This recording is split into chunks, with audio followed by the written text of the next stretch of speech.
quieren. ¿Quieren preguntar algo? ¿O comentar? ¿O así? Todo bien.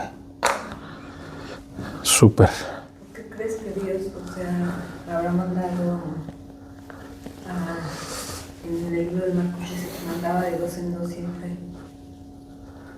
Sí, ¿se acuerdan que la ley establece que, os piensen, en ese entonces no hay cámaras, no hay policía, no hay muchas cosas, ¿no? Entonces sí tenían que fiarse mucho del testimonio de la gente. Oye, pues yo vi a fulano haciendo esto, vi a fulano haciendo aquello. Pero la ley establece que un solo testigo no da fe. Entonces tenía que ser por lo menos 2. Y entonces Jesús manda de 2 en 2 para que den testimonio de él. Como... Cuando murió Jesús también. Exacto, exactamente, es la misma idea. Tiene los 2 testigos, por así decirlo, al lado, que dan fe. Y se acuerdan que uno de ellos voltea y le dice, no te olvides de mí cuando estés en tu reino, ¿no? Entonces se está dando fe, efectivamente es la misma idea. Entonces cuando vean este tema de que iban de 2 en 2, háganlo con esto en mente y a ver por qué. Y cuando, o sea, la Biblia tiene estos patrones, ¿no? El tercer día, los 2 testigos, o sea, son estos patrones que se repiten una y otra vez con la finalidad de darnos un mensaje. Entonces efectivamente sí es por eso, está mandando a dar testimonio. Oye, y Pablo no era apóstol, entonces, ¿qué es? Pablo es apóstol, él mismo diría que es apóstol abortivo, ¿no? Abortivo, es decir, que viene fuera de tiempo. Él mismo así se diría, o se llamaría de esa forma. Y es apóstol por una simple y sencilla razón. Los apóstoles tienen dos características principales. Número 1, que conocieron a Cristo en carne. Y número 2, que fueron enviados directamente por Cristo. En el caso de Pablo no lo conoce como tal en carne, pero sí es comisionado por él. ¿Se acuerdan? Va camino a Damasco y se le aparece y le dice, y le da una encomienda. Entonces él lo manda. Y por eso, yo hoy les toco ese tema, porque precisamente vamos a ver el inicio de una carta donde Pablo se menciona a sí mismo como apóstol. Y es muy interesante hoy en día veríamos al apóstol como, wow, ¿no? O sea, piensen en estas iglesias donde, ay, vino el apóstol fulano, ¿no? Pero Pablo no lo hubiera visto para nada como, no como algo malo, sino no es algo de glamour, lo que les quiero decir, ¿no? Entonces, pero es eso, o sea, sí es apóstol, digamos que es un apóstol especial, por así decirlo, extra a los 12 que fueron enviados desde el principio. Que de uno ya no se supo, ¿no? Sí, Matías se menciona muy poquito, ¿no? Realmente cuando lo eligen y no más, ¿no? Pero digo, seguramente algo importante habrá hecho Matías, ¿no? Porque no iban a seleccionar a cualquier fulano. Entonces, ¿se acuerdan que van haciendo? Finalmente era un círculo de 70 y lo van acortando hasta que quedan 2 y por suerte, ¿se acuerdan? Eligen a Matías. Entonces, seguramente pasó como varios filtros, por así decirlo, que pues, nos deja claro que era un tipazo, Matías, ¿no? También. Para ser llamado apóstol y el sustituto de Judas, pues no era alguien improvisado, ¿no? Por así decirlo. Uh-huh. Otra pregunta, sí. ¿Por qué en algunas iglesias hay pastoras? Uf. Porque no debe de, la Biblia no dice de eso. Sí, no. Diría Jesús, erráis ignorando las escrituras. No lo dice en otro contexto, pero es lo mismo, ¿no? Justo ayer una mujercita me preguntaba, digo una mujercita porque es jovencita, ¿no? Dice, oye, ¿por qué no hay pastoras? Y bueno, es todo un rollo teológico, ¿no? ¿Se acuerdan? Pablo diría porque no fue engañado el hombre, sino la mujer, ¿no? Y entonces diría, ay, Pablo, eres un machista. No, lo que pasa es que, y se los pongo en términos modernos para hacerlo mucho más entendible, pero Dios entiende no un tema de capacidad, sino un tema de características, ¿no? Y yo le decía ayer a esta jovencita, le digo, a ver, ¿qué pasa cuando tus amiguitas llegan y te cuentan sus problemas, ¿no? Terminan siendo tus problemas, para empezar, ¿no? Y entonces la que te dijo que le cae mal porque ya le puso jeta, pues tú ya te cae mal porque le puso jeta a tu amiga. Y así funciona más o menos, y lo estoy simplificando, o sea, lo estoy llevando a lo burdo, pero es con la finalidad de que sea más entendible. Así funciona más o menos espiritual y emocionalmente una mujer, ¿no? Se carga mucho. Y entonces cuando yo le decía, y cuando buscas a Charlie, por ejemplo, y vamos todos a contarle nuestras penas y nuestros dolores, no es que a Charlie no le importe, pero él no se va a cargar de nuestros problemas. Tiene la capacidad emocional y espiritual de atendernos sin que para él se vuelva un problema y que esto lo haga colapsar, como suele pasar con las mujeres, ¿no? Entonces, insisto, no es un tema de capacidad, simplemente es un tema de diferencia, ¿no? Oye, a ti te dice para un rol y a ti te dice para otro rol. Y entonces, no sería la respuesta completa, pero quiero decirles, va por ahí ese sentido, ¿no? Dios sabe con qué características específicas nos hizo para cumplir un ministerio. Y en ese caso la mujer no los tiene. Como el hombre no tendría otros para cumplir los que haría una mujer, ¿no? Entonces, piensen finalmente el diseño del hombre y de la mujer.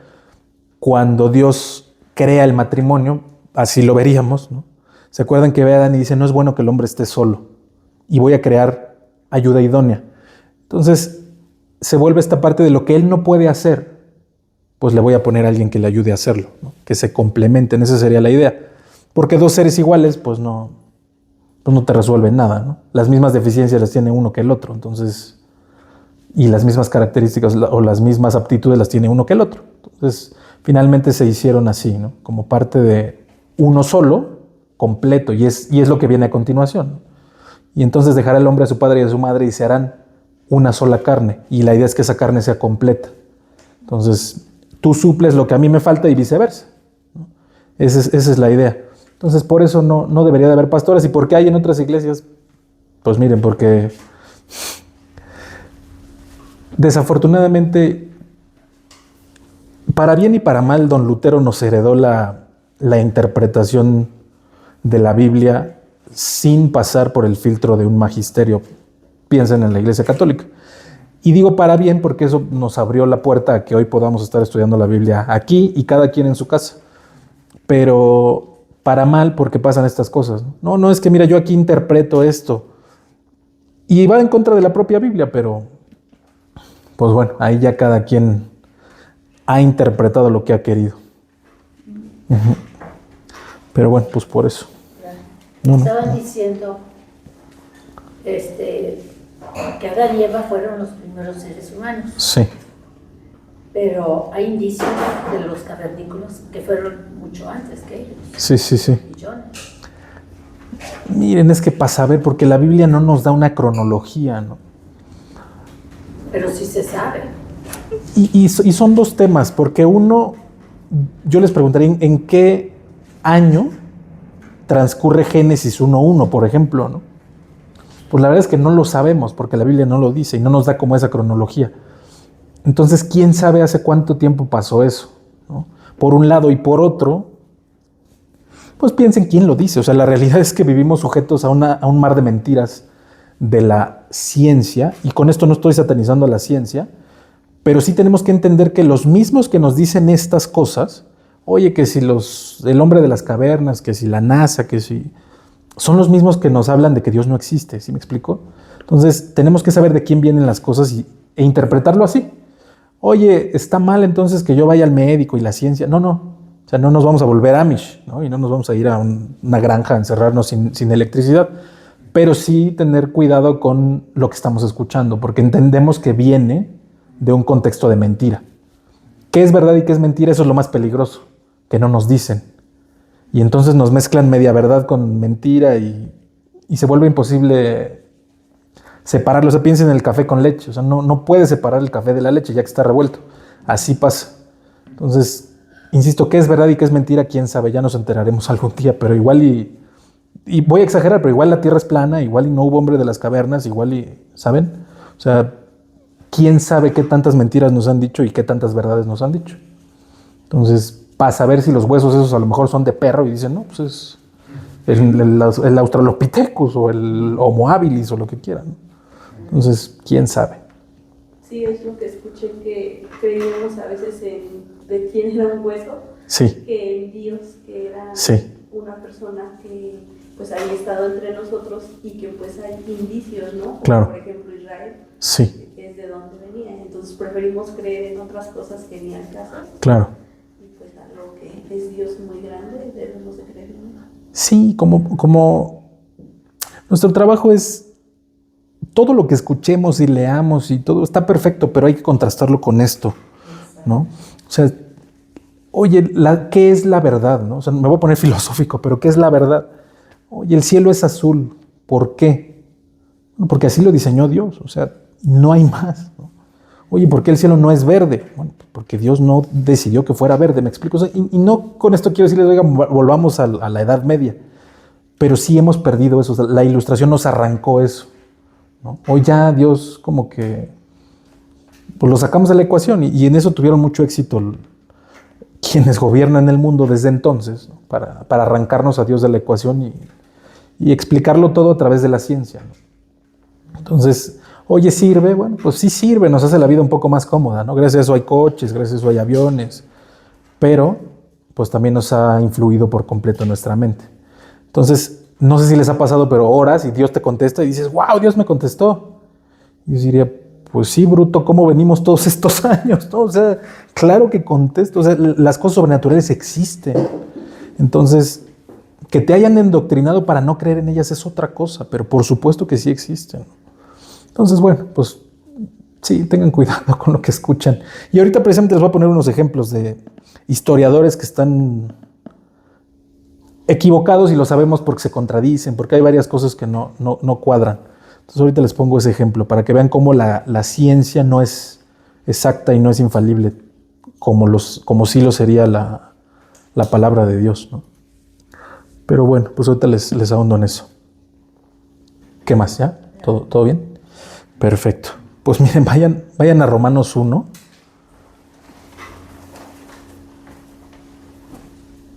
Y les voy a hablar de este tema que... Esta es mi carta favorita de la Biblia, ¿no?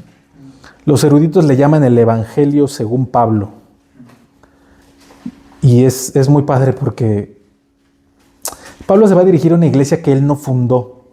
Muchos creemos o hemos creído que Pablo funda la iglesia en Roma, pero no es así.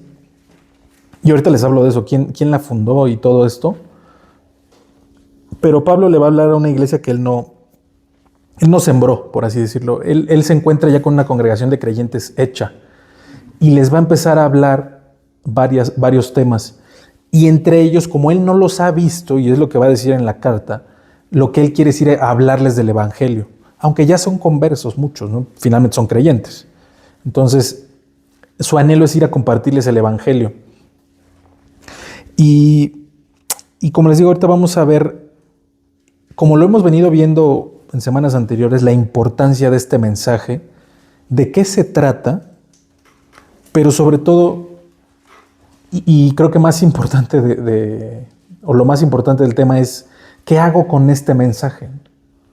O sea, ok, yo puedo entender qué es el Evangelio y ahorita vamos a ir a ver qué no es el Evangelio, qué sí es el Evangelio, pero luego qué hago con él, o sea, ¿para qué me sirve, no? Sobre todo si yo ya soy creyente, pues bueno, Dios ya me perdonó, que finalmente es el mensaje central del Evangelio, ¿no? Entonces, luego, ¿qué hago con él? Eso es lo más importante, ¿no? Entonces, miren, que Romanos 1 les dije, ¿va? Y yo no he ido. Bueno, Romanos 1:1, fíjense, ¿cómo se va a llamar Pablo? Como les decía ahorita, ¿no? 1:1 dice, Pablo, siervo de Jesucristo, llamado a ser apóstol, apartado para el Evangelio de Dios. Me detengo ahí tantito. Entonces, Pablo es siervo, ¿no? Siervo de Cristo. Y esta es otra palabra que se ha como tergiversado un poquito, ¿no? Ay, ahí viene el siervo, ¿no? Ahí viene el apóstol, como les decía. No, siervo aquí la palabra que está usando es esclavo. O sea, eso es literalmente, o sea, no es, oye, yo tengo un estatus, yo soy diácono, yo soy pastor. No, soy un esclavo de Jesucristo, ¿no? Llamado a ser apóstol, apartado para el Evangelio de Dios. Entonces, Pablo entiende, como decíamos ahorita, que Dios le comisionó en persona, a través de Cristo, una misión. Y que él vive para eso, ¿no? Tal cual. Ahorita vamos a ver una frase que usa Pablo aquí, que podríamos dar por sentado y se las adelanto, ¿no? Pablo va a decir, no me avergüenzo del Evangelio. Y nosotros diremos, claro, ¿cómo te vas a avergonzar? Pero la realidad es que muchas más veces de las que pensamos, nosotros mismos nos avergonzamos de este mensaje. Y el hecho de que Pablo no se avergüence de esto implica tres cosas que ahorita les explico, pero básicamente que Pablo conoce el Evangelio, decir, lo sabe explicar, lo ha escuchado y lo ha vivido. Número 2, que trabaja para el Evangelio.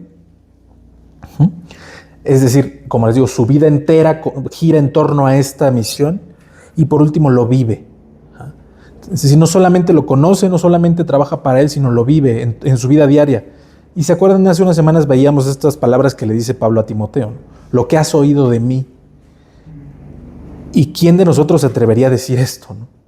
Oye, lo que has oído de mí, eso haz. Uy, no vaya a ser la de malas que escuche a la persona equivocada, ¿no? Y no porque esa persona esté mal, sino porque no nos conviene que la escuchen. Entonces, para que Pablo pueda decir estas palabras de, oye, lo que has oído de mí, eso haz. Uy, es porque Pablo vivía de cierta forma muy particular, ¿no? No porque fuera perfecto, pero seguramente su vida predicaba mucho más que sus palabras, ¿no? Y ahorita les toco también ese tema. Pero bueno, esta carta es muy especial doctrinalmente, ¿no? Esta carta sienta las bases de lo que debe ser una iglesia, por así decirlo. Nos da el Evangelio en el ABC, ¿no? Todo el plastilina 1, ya saben, palitos y bolitas 1, todo lo que hay que saber sobre el Evangelio viene en esta carta y cómo hacerlo crecer. Todo eso viene aquí, ¿no? Y además de esto, ¿cómo les diré? La finalidad de Pablo es edificar, que finalmente, les adelanto, es la finalidad del Evangelio. Oye, pero ¿no predicamos el Evangelio para que la gente se convierta? Sí, claro, pero una vez que se convierte, tiene que ser edificada, tiene que crecer, ¿no? Porque de nada sirve predicarle a alguien en la calle y darle una palmada en la espalda y decirle, bueno, buena suerte, nos vemos en el cielo, ¿no? Pues pobre cuate va a vivir sufriendo toda su vida, no solamente como lo viviría dentro de la iglesia, sino además solo. Y eso es horrible, ¿no? Porque en la iglesia va a sufrir, sí, pero al menos tiene al hermano que le va a decir, no, y yo también ya pasé por eso, mira, no pasa nada, yo le hice así, o Dios me dijo esto, ¿saben? Lo va a consolar, pero solo, pues pobrecito, ¿no? Porque va a sufrir igual, pero no va a haber quien le tienda una mano. Entonces ahí es donde no hacemos ningún favor en no continuar con la obra, en dejar un edificio incompleto, en obra gris.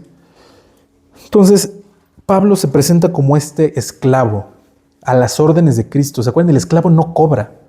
O sea, el esclavo es esclavo. O sea, el esclavo no tiene sueldo, no tiene aguinaldo, no tiene PTU, no tiene seguro social, no tiene nada, ¿no? El esclavo, ¿cuál es una de las características de cuando él trabaja? Por comida y por vivienda. Nada más. No tiene una remuneración como tal. Va a vivir de lo que su amo le dé. Tal cual, y puede ser un amo bueno y le puede dar buenas cosas, un lugar limpio, digno para vivir, o pues puede ser un amo mala onda y lo puede poner a dormir, ya saben, pues ahí donde los puercos o donde quieran. Entonces, eso es lo que Pablo está diciendo. Yo estoy sujeto a mi amo, que es Jesucristo, y lo que él me quiera dar, pues bienvenidos sean. Llamado a ser apóstol. Apóstol, no piensen en algo así súper complicado, como les decía ahorita, son dos características y la palabra quiere decir enviado, tal cual. Eso es lo que quiere decir, es un enviado. Y como les decía, bueno, conoció a Cristo en carne y fue enviado por Cristo. En este caso, como decíamos ahorita, Pablo es especial, él es enviado nada más y nada menos que por Jesucristo. Y no lo vemos hoy, pero luego se los traigo. ¿Se acuerdan? Pablo es, voy a usar la palabra que usamos nosotros, discipulado directamente por Cristo, nada más y nada menos que en el cielo. Eso es muy interesante. Luego se los traigo eso. Pero a Pablo se lo llevan al cielo para darle un mensaje. Es decir, le dan una enseñanza. Piensen en esto, en el discipulado, ¿no?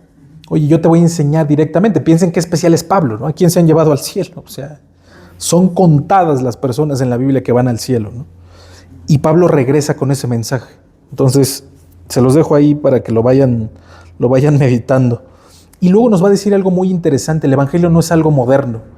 Si yo les preguntara ¿cuándo arranca el Evangelio? ¿Qué me dirían? ¿Cuándo se crea o cuándo empieza el Evangelio?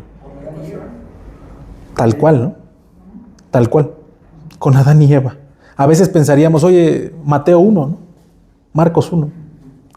Pues cuando llega Cristo, ¿no? Pero no, fíjense, y aquí no es que yo me lo inventé, aquí viene. Fíjense, Romanos 1:2.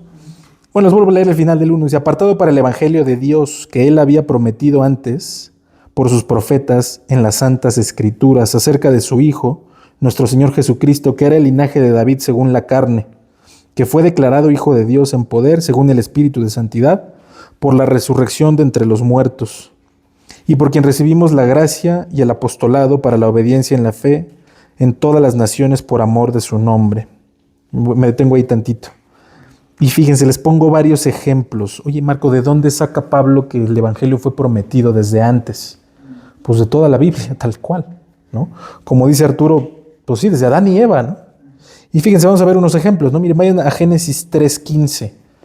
Este es un versículo muy famoso, ¿no? Si estuviera un católico entre nosotros, nos diría, ahí está la Virgen, ¿no?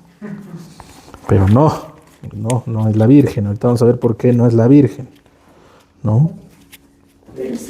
Génesis 3:15. Vamos a ver la primera promesa del Evangelio. ¿Se acuerdan? Acaba de caer Adán y Eva, el diablo los engañó, comieron del árbol que no tenían que comer y desgraciaron a la humanidad para todo el resto de la historia, ¿no? ¿Hasta qué? Hasta que se cumpla esto, fíjense, 3:15. Y pondré enemistad entre ti y la mujer, le está hablando al diablo, y entre tu simiente y la simiente suya. Esta te herirá en la cabeza y tú le herirás en el calcañar. ¿Mandé? El talón. Es decir, pues piensen, cuando pisas la víbora lo que va a hacer es morderte, ¿no? Entonces, el católico diría, aquí está la Virgen, ¿no? Ella va a pisar al dragón, a la serpiente, pero no. El griego, al igual que el español, tiene masculino y femenino. ¿Y qué creen que está usando aquí? Masculino, ¿no? ¿Por qué? ¿Quién cumple este versículo? Jesús, ¿no? Miren, vayan a Gálatas 4. Vamos a ver dónde se cumple esto. ¿Qué diría Pablo, no? Acuérdense, la Biblia tiene toda que ver. El otro día vi una imagen padrísima, entre paréntesis en lo que van. Y hagan de cuenta que está en la línea de los libros de la Biblia y vienen líneas de colores en las referencias cruzadas, ¿no? Es decir, esto que estamos haciendo, ¿no? Oye, Génesis tiene que ver con Gálatas, ¿no? Y no les cuento la cantidad de líneas que hay. O sea, es así brutal. Las referencias cruzadas que hay en la Biblia. Todo tiene que ver.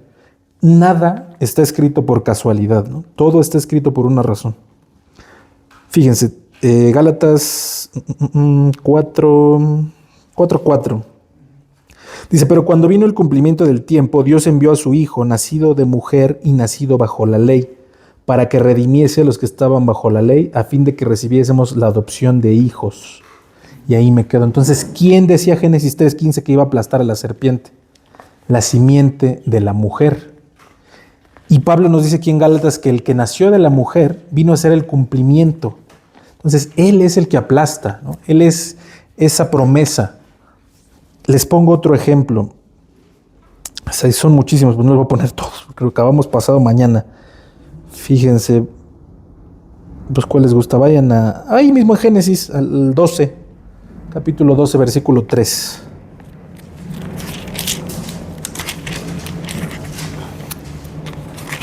Vamos a ver la famosa promesa a Abraham, ¿no? Que ya medio les tocaba el tema la semana pasada, pero vamos a verlo así de refilón. 12:3. Dice, bendeciré a los que te bendijeren y a los que te maldijeren maldeciré, y serán benditas en ti todas las familias de la tierra. Entonces, como les decía la semana pasada, a veces pensamos que no, sí, es que aquí está el pueblo judío, ¿no? Esta es la promesa. No lo es. Regrésense a Gálatas, ahora al versículo 3. Digo, capítulo 3, perdón. Gálatas 3:8. Dice, y la Escritura, previendo que Dios había de justificar por la fe a los gentiles, dio de antemano la buena nueva a Abraham, diciendo, en ti serán benditas todas las naciones, de modo que los de la fe son bendecidos con el creyente Abraham. Y fíjense, me voy a saltar al último versículo del 3, al 3:29. Dice, y si vosotros sois de Cristo, ciertamente el linaje de Abraham sois y herederos según la promesa. ¿Cuál promesa?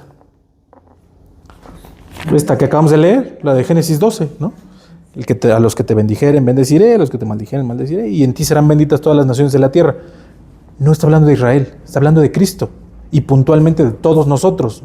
¿Por qué? Porque somos hijos de Abraham espiritualmente, porque creímos en Cristo.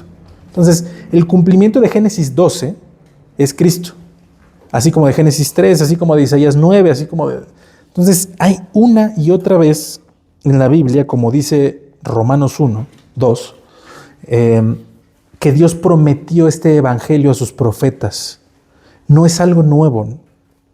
Una y otra vez, y leemos, y sobre todo en el evangelio de Lucas, ¿no? Y así se cumplió lo dicho por el profeta, ¿no? Lucas lo aclara, porque Lucas es como historiador, ¿no? Lucas es muy exacto, piensa en ese sentido un hombre de ciencia, por así decirlo, es un doctor. Entonces él siente la necesidad de aclarar, ¿no? Es un poco más técnico, por así decirlo. Y entonces Jesús hizo esto para que se cumpliera lo dicho por el profeta, bla, bla, bla, ¿no? Eso es lo que está haciendo referencia a dónde dijeron y se está cumpliendo, ¿no? Todo el tiempo.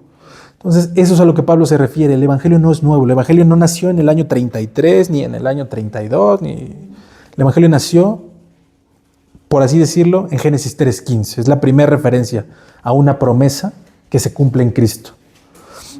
Miren, regrésense a Romanos 1, así después de todo esto. Y nos dice acerca de quién, acerca de su Hijo, nuestro Señor Jesucristo, que era el linaje de David según la carne. Entonces, todo gira en torno a Cristo. El evangelio sin Cristo, pues no sirve de nada, ¿no? Cristo es el cumplimiento, como les digo, de todas las promesas, y a través de quién recibimos esta buena noticia. Eso es lo que significa evangelio, ¿se acuerdan? Buena nueva, buena noticia. Y ahorita vemos de qué, ¿no? Porque, oye, pues, ¿cuál es la buena noticia, no? Bueno, ahorita les digo cuál es. Nos quedamos en el 6, fíjense, 7. Dice, todos los que estáis en Roma, amados de Dios, llamados a ser santos, gracia y paz a vosotros de vuestro Padre y del Señor Jesucristo. Y luego viene, ahí en su Biblia seguramente viene un subtítulo, que no viene en el original, pero nos da una idea de qué nos va a hablar a continuación, ¿no? Entonces diría, deseo de Pablo de visitar Roma. Y entonces, oye, a ver, entonces, ¿cómo? ¿Pablo no ha ido a Roma? ¿Qué dirían? ¿Sí fue o no fue? ¿O todavía no? Todavía no, exactamente, ¿no? ¿Pablo va a llegar a Roma? Sí va a llegar, pero para este punto todavía no ha llegado. Entonces, ¿cómo hay una iglesia en Roma? Bueno, es muy interesante, ¿no? Porque si dijéramos quién fundó la iglesia en Roma, automáticamente vendrían nuestros amigos católicos a decirnos, fue Pedro, ¿no? Porque Pedro es el primer papa y Pedro fue obispo de Roma y Pedro fundó la iglesia de Roma. Ahorita les explico por qué esto no puede ser posible. Y hay historiadores que lo apoyan y hay historiadores que lo echan para abajo. ¿A cuál le hacemos caso? Ahorita les doy una fuente, pero esto que vamos a leer a continuación nos va a hablar efectivamente de que Pablo no ha estado en Roma, él no conoce a los creyentes de Roma y por ende no fundó la iglesia. Y también nos va a dar una pista. Si Pedro hubiese fundado la iglesia en Roma, ¿a quién creen que saludaría en la carta? A los romanos. Pues a Pedro. O sea, oye, y vamos a ver al final, ahorita me adelanto al final de la carta, saluda a 28 personas y ninguna de ellas es Pedro. Entonces, por respeto, piensen sobre todo en esa época, ¿cómo no vas a saludar a Pedro? Sobre todo cuando ya tuviste 2 encontronazos con él, ¿no? Para ese entonces. Entonces, ¿cómo no vas a saludar a Pedro? Claro que lo tuvo que haber saludado si Pedro hubiera estado en Roma, lo cual no sucede. Entonces, ahorita dijo Claudia, ¿a quién le hacemos caso? ¿A la Biblia? Claro, ¿no? ¿Y la Biblia dónde dice? Bueno, ahorita lo vemos. Vamos a leer el 1:8. Dice, primeramente doy gracias a mi Dios mediante Jesucristo con respecto a todos vosotros, de que vuestra fe se divulga por todo el mundo, porque testigo me es Dios a quien sirvo en mi espíritu en el evangelio de su Hijo, de que sin cesar hago mención de vosotros siempre en mis oraciones, rogando que de alguna manera tenga al fin, por la voluntad de Dios, un próspero viaje para ir a vosotros, porque deseo veros para comunicaros algún don espiritual a fin de que seáis confirmados. Esto es para ser mutuamente confortados por la fe que nos es común a vosotros y a mí. Pero no quiero, hermanos, que ignoréis que muchas veces me he propuesto ir a vosotros, pero hasta ahora he sido estorbado, para poner también entre vosotros algún fruto, como entre los demás gentiles. A griegos y a no griegos, a sabios y a no sabios soy deudor. Así que en cuanto a mí, pronto estoy a anunciar el evangelio también a vosotros que estáis en Roma. Entonces el propio Pablo nos dice, no he ido, muchachos, no he podido. Y cuando he querido, he sido estorbado, por la razón que ustedes quieran. Y lo veríamos en el libro de Hechos. O sea, a veces Dios le dice, no vayas para allá. ¿Se acuerdan en Asia? Oye, no puedes ir, no te detengas, ¿no? Y a veces, pues piensa en las circunstancias, ¿no? Si no naufragaba, me lo apedreaban, me lo corrían, ¿no? Pobre Pablo, le pasó de todo. Entonces, fue estorbado por la razón que ustedes quieran. Y entonces vamos a ver, bueno, ya tenemos el primer indicio. Pablo no fue, porque Pablo no ha estado en Roma. Y ya hay una comunidad de creyentes. Ahora vamos a ver por qué no fue Pedro. Esto es muy importante, porque mañana les va a llegar el católico, les va a decir, no, es que Pedro en Roma y el primer papa. Y a veces no tenemos los elementos para decirle, cuate, estás loco. Pedro nunca llegó a Roma. Y Pedro no fue primer papa de nada, ¿no? Entonces, fíjense, les hago la recapitulación. Año 30 o década de los 30 del primer siglo, ¿no? Esta es la década en la que muere Cristo. Para este momento ya hay iglesia en Roma, lo cual es bastante extraño. Entonces, se acaba de morir Cristo y ya hay iglesia. Bueno, no lo piensen tal cual, mañana ya hay iglesia en Roma, pero en la misma década, lo cual es muy poco tiempo, ¿no? ¿Por qué no pudo haber sido Pedro? Fíjense, ahí pongan el dedo en Romanos y vayan a Hechos 1. Vamos a ver dónde está Pedro en la década de los 30 del primer siglo, ¿no?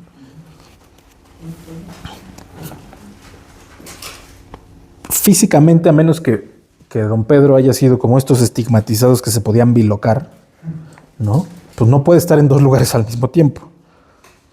Hechos 1:11.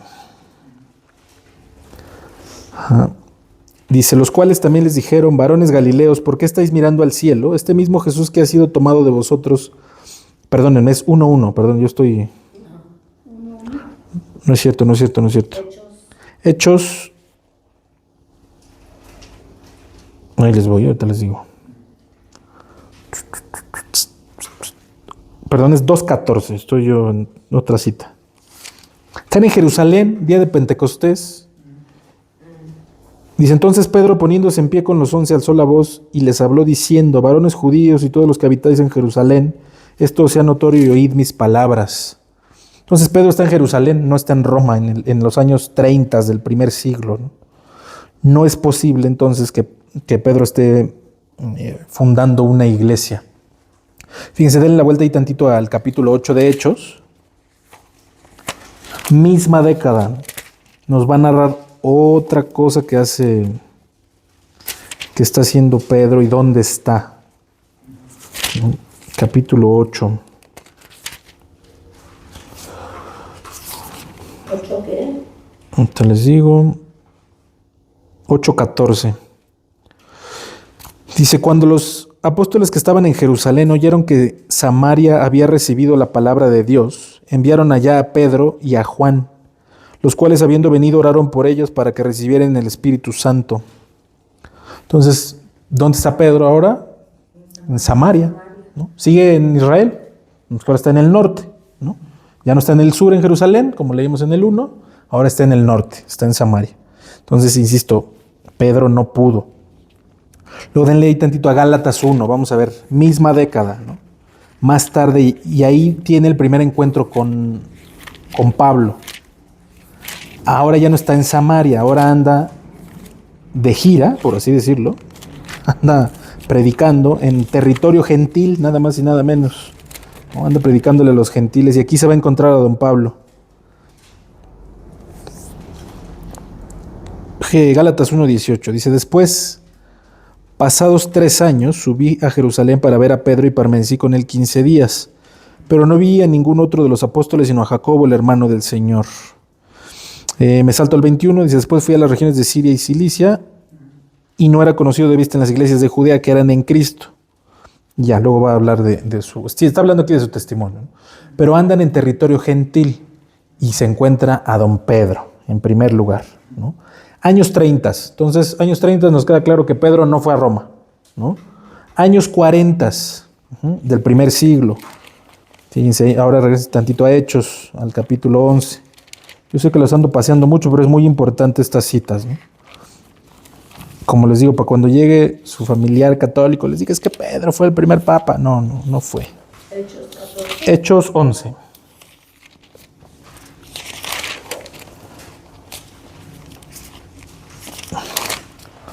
$11:30.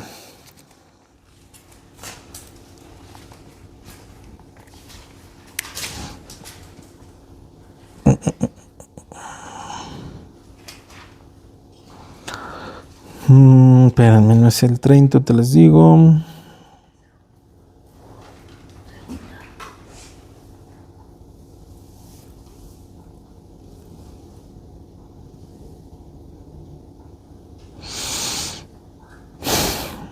Fíjense, el 27.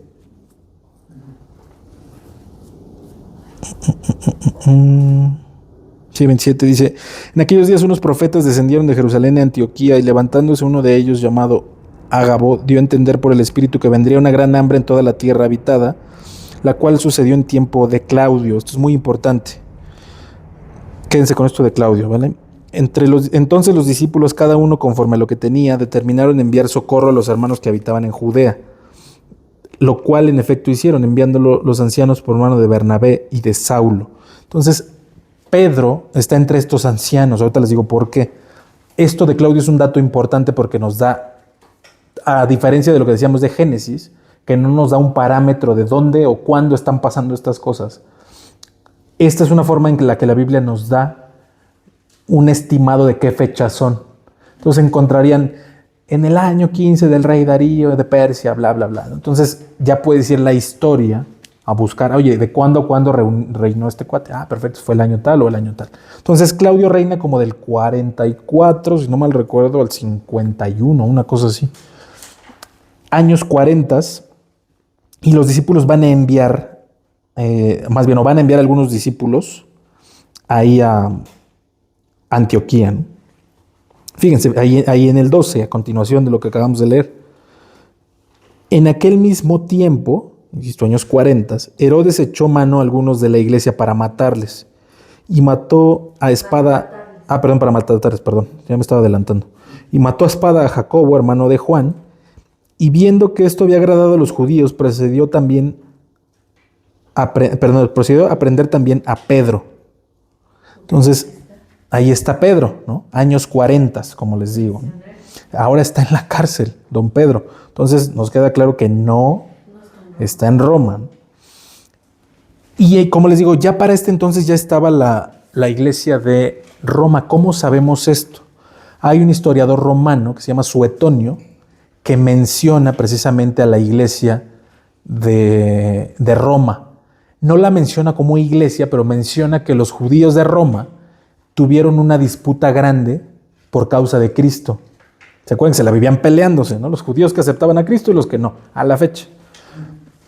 Y entonces tienen una disputa tal que los expulsan de Roma. Y ahí vamos a encontrarnos, gracias a esta expulsión de Roma, Pablo se va a encontrar con un matrimonio que le va a ayudar muchísimo a lo largo de su ministerio, a Priscila y Aquila. Ellos vienen de allá, ellos vienen expulsados de Roma.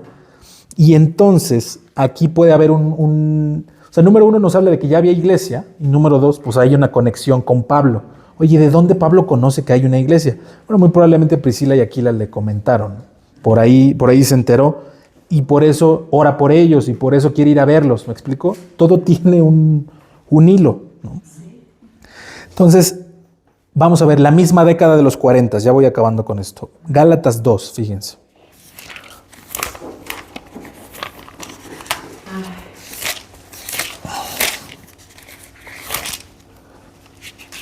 Gálatas capítulo 2, versículo, te lo digo, 2:1. Estoy, ya.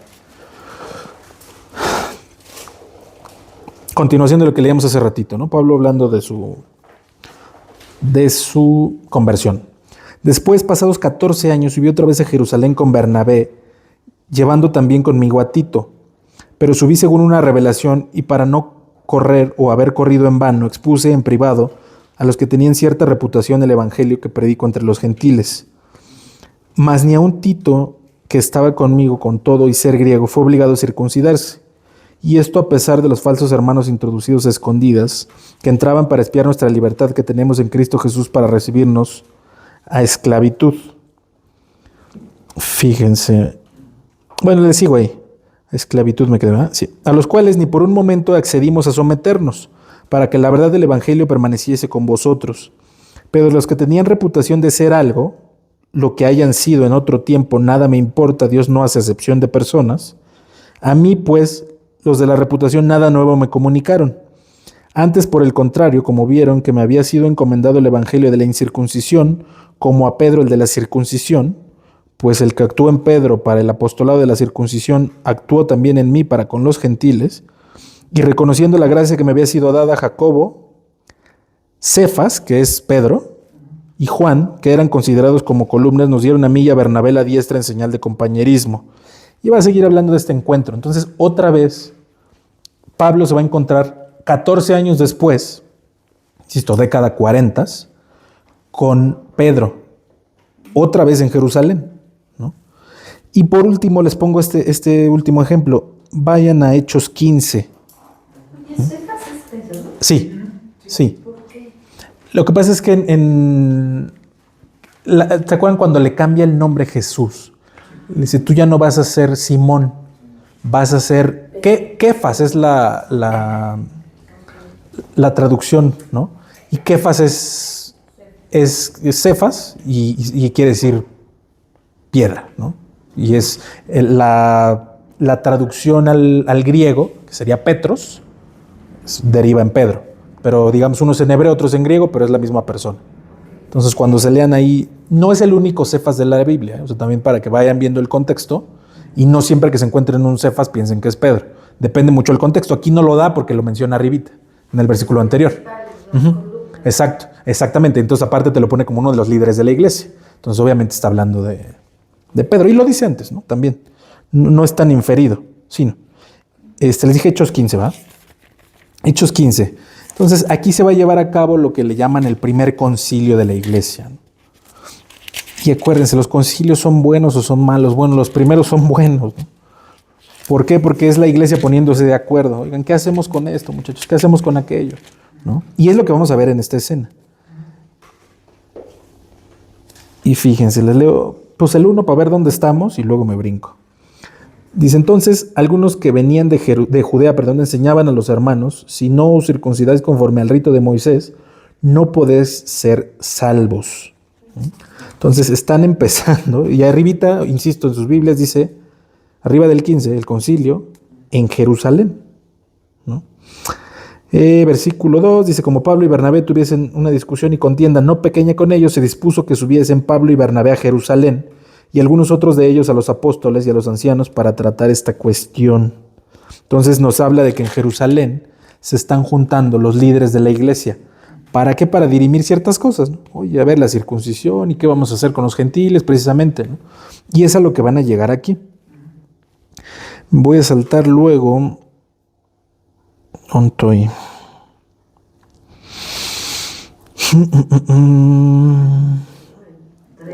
13, pero me voy a brincar hasta donde sale Don Pedro, ¿no? Fíjense. Hechos 15, ajá. Entonces digo, donde se para Don Jacobo. El que toma la batuta primero es Jacobo, ¿no? Fíjense, versículo 13, habla Jacobo, ¿no? Dice, cuando ellos callaron, Jacobo respondió diciendo, varones hermanos, oídme. Y entonces, ¿a quién va a mencionar? Dice, Simón ha contado cómo Dios visitó por primera vez a los gentiles para tomar de ellos pueblo para su nombre, y con ellos concuerdan las palabras de los profetas como está escrito y bla, bla, bla, va a venir. Entonces, ahí está Don Pedro entre los ancianos, ¿no? Simón. Fíjense cómo es curioso cómo va cambiando, ¿no? Ya vimos a Pedro, como Cefas, y ahora como Simón. Pero es la misma persona, ¿no? ¿Por qué? ¿Cómo lo sabemos? Porque está contando esto que Pedro predica en Hechos en Hechos 2, lo que leímos hace ratito. Esta cita que va a hacer aquí Pablo, o Lucas más bien, pero que está expresando Pablo, es lo que Pedro predica en Hechos 2. Entonces por eso sabemos que es Pedro, porque Pedro aplica estos versículos a los gentiles allá atrás. Y entonces ahora nos vamos a encontrar a Pedro aquí en el concilio en Jerusalén, otra vez. Ya no les hago más el cuento largo, pero Pablo efectivamente va a llegar a Roma, pero hasta el año 62 aproximadamente. Exactamente, como veintitantos años después de esto último que acabamos de leer. Esto es 49, Hechos 15 es más o menos 49 después de Cristo, ¿no? Entonces, unos 20 años después va a llegar, o un poquito menos, va a llegar Pablo ahora sí a Roma. Esto nos narraría Hechos 28, ya no vamos para allá para no hacerlo tan largo. Y aquí en Roma, en la cárcel, va a escribir las cartas famosas, ¿no? Efesios, Filipenses, Colosenses y Filemón. En la cárcel en Roma.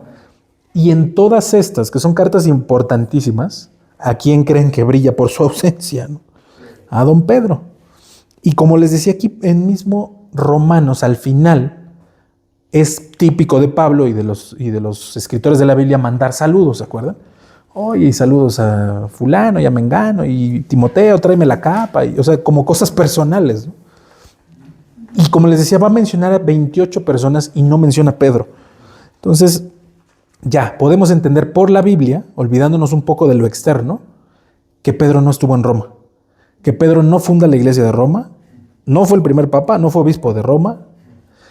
Y es más, les voy a citar a un jesuita, un historiador católico.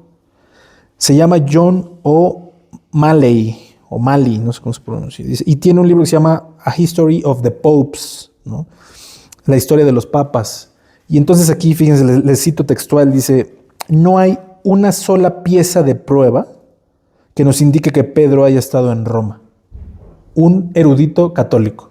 Entonces, para que no venga el sacerdote a decir, no, sí, miren, les juro por la Virgencita que no.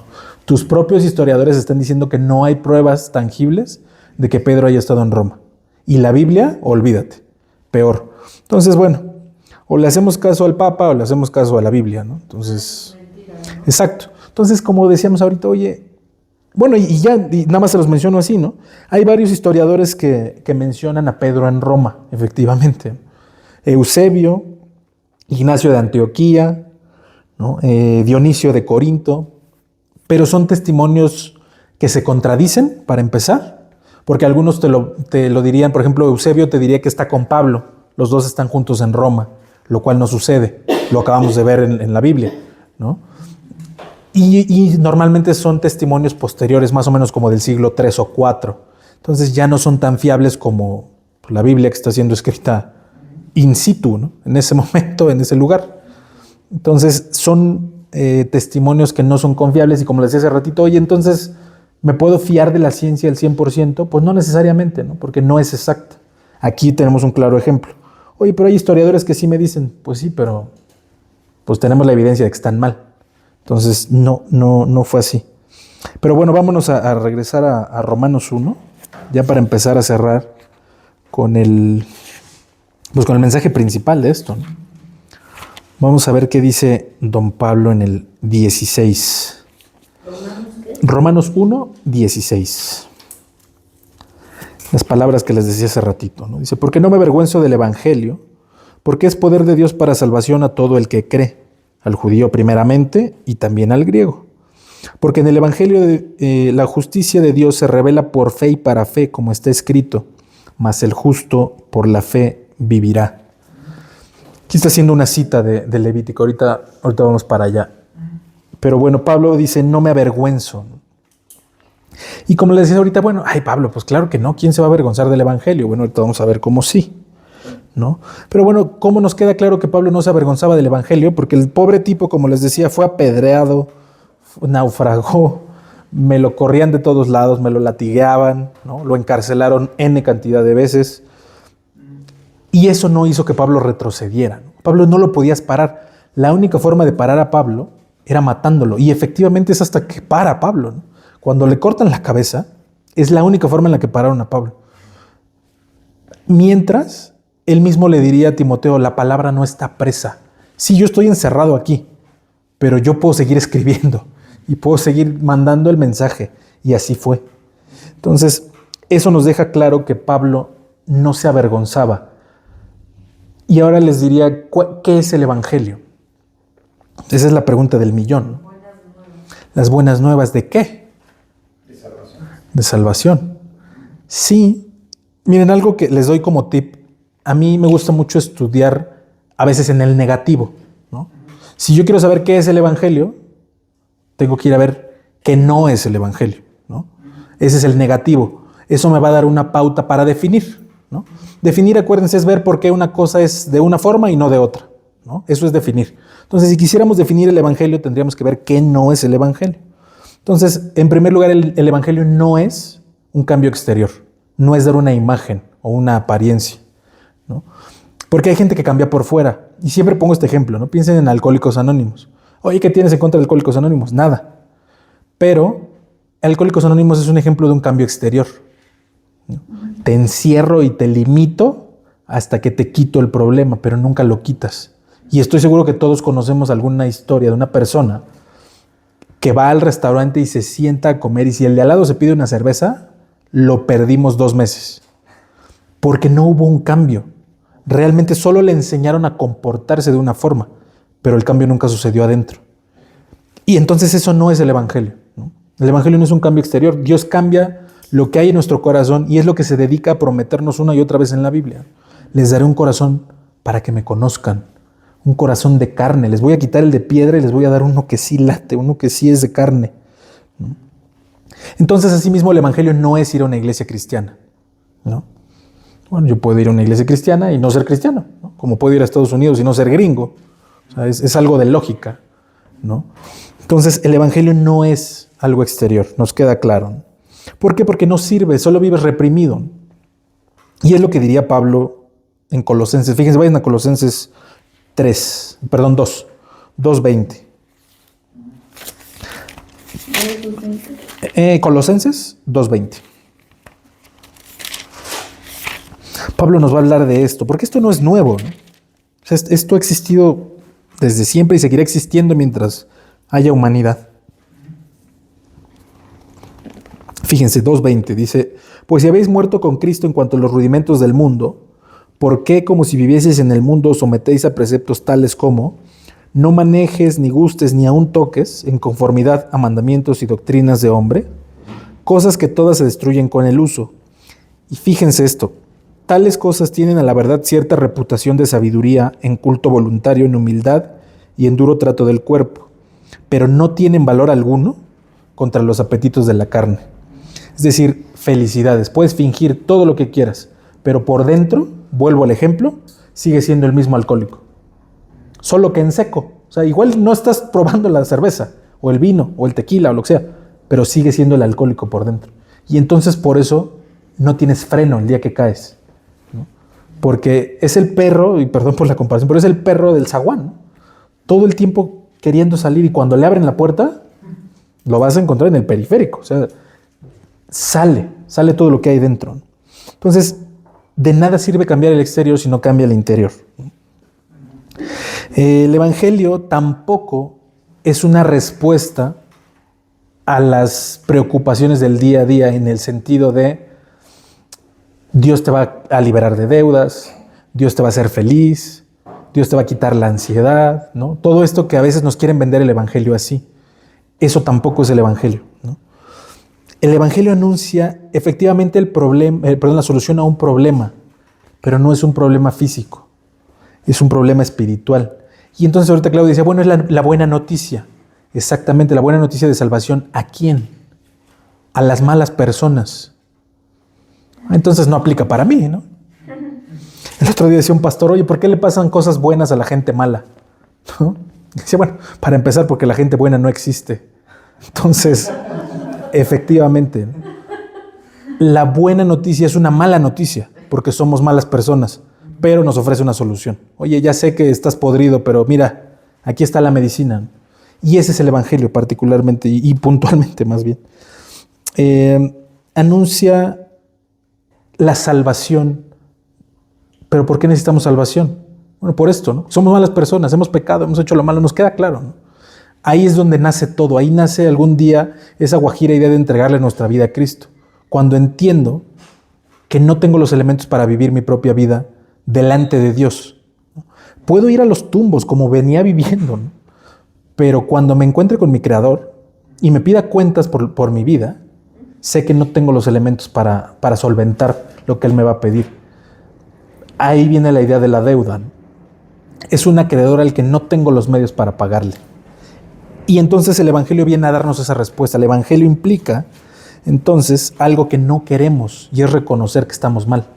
A nadie nos gusta que nos digan que estamos equivocados, ¿no? ¿Pasa en la iglesia? Pues sí, incluso pasa en la iglesia, ¿no? Oye, es que yo toda mi vida he creído en esto.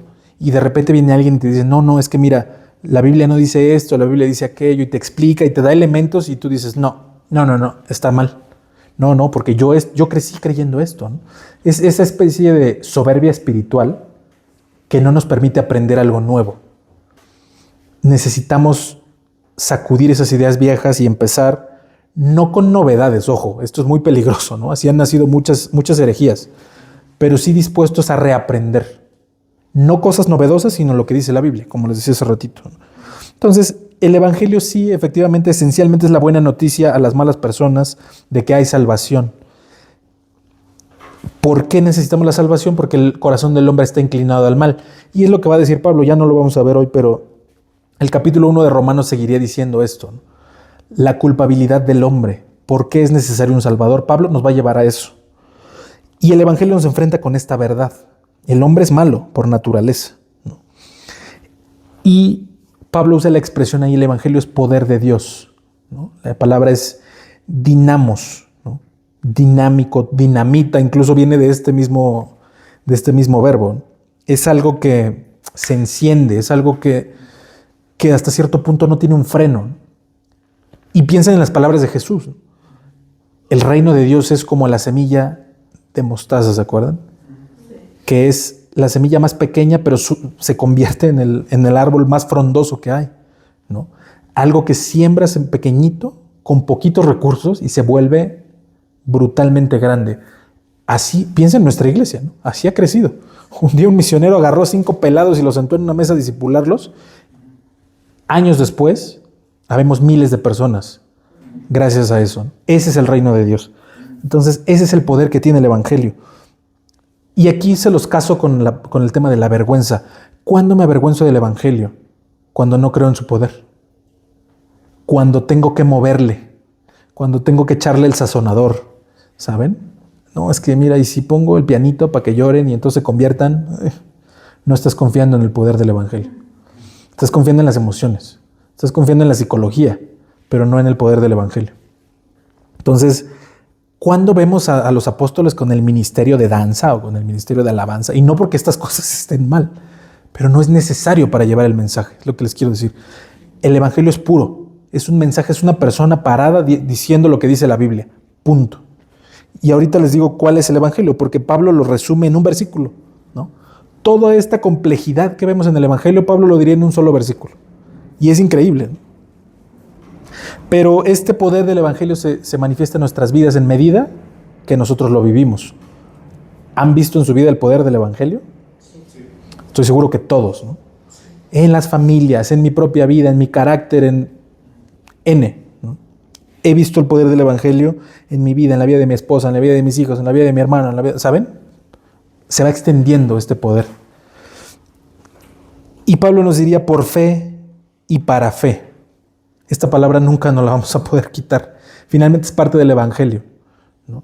Les doy así las palabras súper técnicas y farolas para que faroleen con las personas. El Evangelio es la salvación por gracia mediante la fe en Jesucristo. Fíjense las palabras. Por gracia mediante la fe en Jesucristo, ¿no? Por gracia, ¿por qué? Porque nos has dado sin merecerlo. Por medio de la fe, porque la fe, y les doy la otra palabra farola, es la causa, ¿cómo es? La fe es la causa por la cual nos es dado, perdón, la causa por la cual nos llega el Evangelio. La fe, por ese medio recibimos. Piensen, es las manos, por así decirlo, que nos dan físicamente el regalo, ¿no?, del Evangelio. En Jesucristo, porque como veíamos hace ratito, Él es el único en el que está basado todas las promesas y todo el Evangelio, ¿no? La causa instrumental es la palabra que les quería dar, ¿no? Causa instrumental es lo que les decía, es el instrumento por el cual nos es impartida la justicia de Dios, la fe, ¿no? Entonces, no basta con decir que creemos, como decíamos la semana pasada, ¿no?, o hace 2.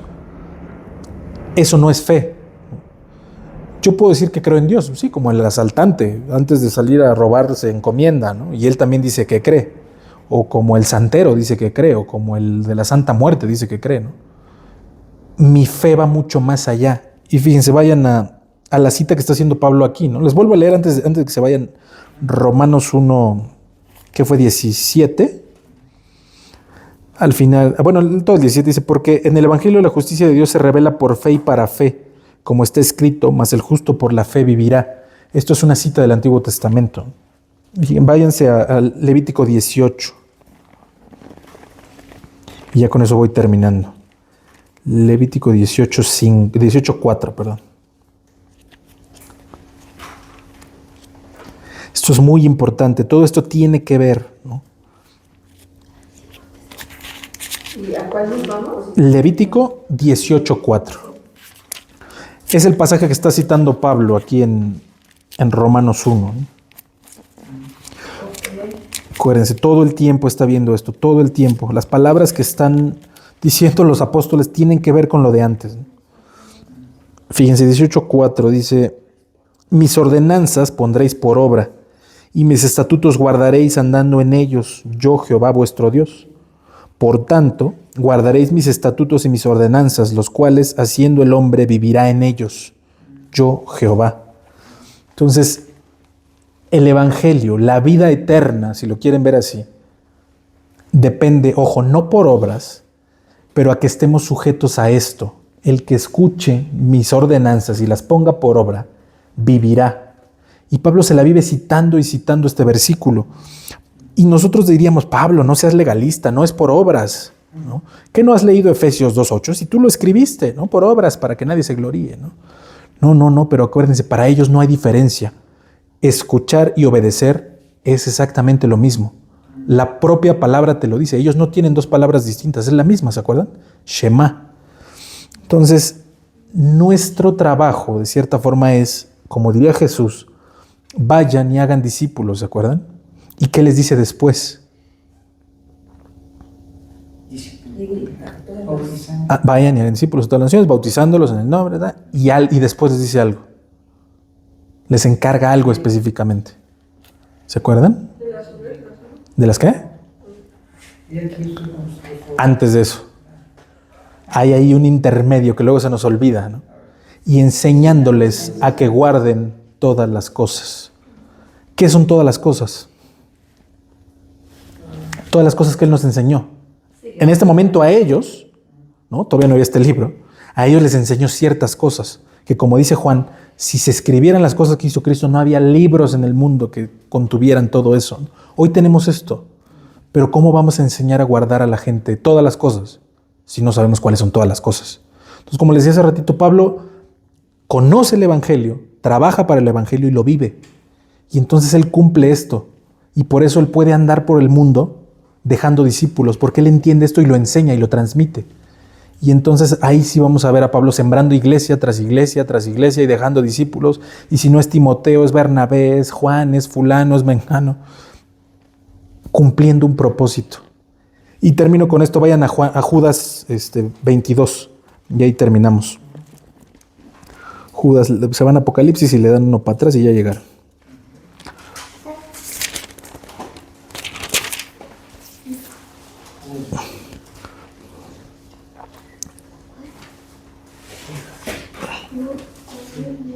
Fíjense, Judas 22. Dice, a algunos que dudan, convencedlos. A otros salvad, arrebotándolos del fuego, y de otros tened misericordia con temor, aborreciendo aún la ropa contaminada por su carne. Entonces, te va a hablar de tres clases de personas. A los que dudan, convénzanlos. Oye, ¿cómo voy a convencer? ¿No? Yo les decía a unas personas, ahora que les decía de las campañas y esto, tenemos que repasar trabajo personal. ¿Por qué? Porque hay dos clases de incrédulos. El incrédulo deshonesto, que no importa lo que tú le digas, aunque le des las razones más maravillosas del mundo, nunca va a ceder. Él va a querer tener la razón y dejarte como un tonto, ignorante, lo que sea. A ese la verdad es que no vale tanto la pena. Oye, ¿le compartes? ¿No quieres? Ya toma un folleto y que Dios te bendiga y ya tendrás tu tiempo. Pero hay otro que sí tiene dudas. Hay otro que igual y no ha tomado la decisión a favor de Cristo porque nadie se ha tomado 5 minutos para contestarle una duda. Pero ¿qué pasa si yo no sé? ¿Qué pasa si yo no puedo convencerlo, como dice Judas? Entonces necesito conocer el libro, ¿no? Oye, pero ¿por qué esto? Ya saben las típicas, ¿no? ¿Por qué si Dios es bueno, la gente se muere de hambre? ¿Y por qué? Son preguntas válidas, ¿eh? O sea, piensen, uno como incrédulo dices, oye, pues sí, ¿no? O si tu Dios es bueno y es amoroso como dices, pues ¿por qué hay niños muriéndose de SIDA en África? Es una pregunta muy válida. Pero si yo no tengo los elementos para convencerlo, pues el cuate se va a ir al infierno así con esas dudas. Entonces es muy importante conocer el libro, entender de qué me habla y cómo puedo yo responder a esto. Y hay elementos, ¿no? Entonces esos son los primeros. Luego dice a otros, salvad, arrebatándolos del fuego. Entonces a muchos literalmente así va a ser, ¿no? Dice Jesús, los violentos arrebatan el reino. Sí, esto no es para cobardes. El evangelio no es para gente que se queda callada y es... No. ¿Se acuerdan? Les decía hace unas semanas, Apocalipsis 21:8 es increíble porque nos habla como del hit parade del infierno, ¿no? Y empieza con los cobardes. Pero los cobardes e incrédulos, ¿se acuerdan? Los abominables y homicidas, los hechiceros y todos los mentirosos. Los cobardes a Dios no les sirven, ¿no? Entonces, nosotros no nos vamos a ir al infierno, pero vamos a mandar a mucha gente al infierno por cobardes, muchas veces. Entonces necesitamos arrebatarlos, como sea, del infierno. Y en tercer lugar, te diría, y de otros tened misericordia. Con temor, aborreciendo aún la ropa contaminada por su carne. Es decir, muchachos, va a haber gente mala, sí, y no se pueden mezclar con ellos, pero tienen que tener misericordia de ellos. Tienen que encontrar ese punto de no condenarlos al infierno y tú eres un pecador y te vas a pudrir. No. No se pueden pelear con la gente, tampoco se mezclen. Aborrezcan aún la ropa. No son de su pueblo, pero eso no quiere decir... Exacto. Y son las palabras que le diría Dios a su pueblo, ¿no? Conviértanse ellos a ti, pero tú no a ellos. Y es lo que hacía Pablo, ¿se acuerdan? Él dice unas palabras famosas que a veces malinterpretamos. A los judíos me hago como judío y a los gentiles como gentil, con tal de ganarlos a todos. Y esa debe ser nuestra chamba. Oye, ¿eso implica que voy a ir a decir las 18 groserías y a ponerme la guarapeta con los de la oficina? No. Implica que no puedes agarrarlos a bibliazos.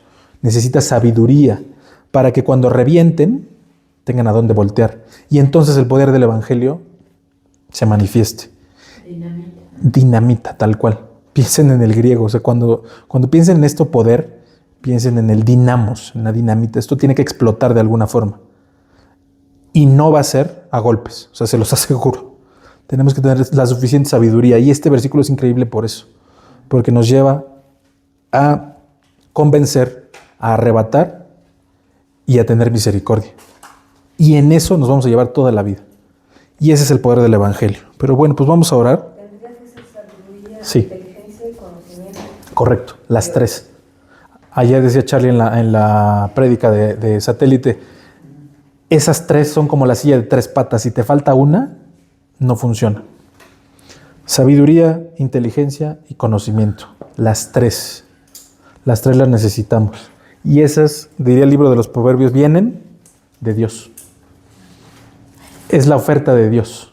Para la siguiente semana se los pongo. Es Proverbios 5, si lo quieren leer. Esta es la oferta de Dios. Te puede hacer sabio, ¿no? Pero bueno, pues vamos a orar y nos vamos. Dios bendito, gracias te damos, Señor, por este tiempo. Gracias por tu palabra, Dios. Gracias, papá, porque tú decidiste darnos esta revelación increíble de poder. Señor, porque decidiste encargarnos, Señor, a estas personas, a convencerlas, a arrebatarlas y a tener misericordia, Dios. Úsanos, Padre, para que cada vez más gente entre en tu redil y que podamos cumplir, Señor, ese propósito por el cual nos alcanzaste. Y particularmente te pedimos por nuestras propias vidas, Señor, que sean las primeras en ser tocadas por el poder del Evangelio, Dios. Síguenos transformando a tu imagen, Dios. Te pedimos por esta obra tuya, te pedimos por la casa de Arturo y de Claudia, por su familia, Dios, y que tú sigas permitiendo estas reuniones para que cada vez más gente te conozca, Señor. Te damos gracias por todo y te lo pedimos en el nombre de Cristo Jesús. Amén. Entonces, sabiduría, conocimiento y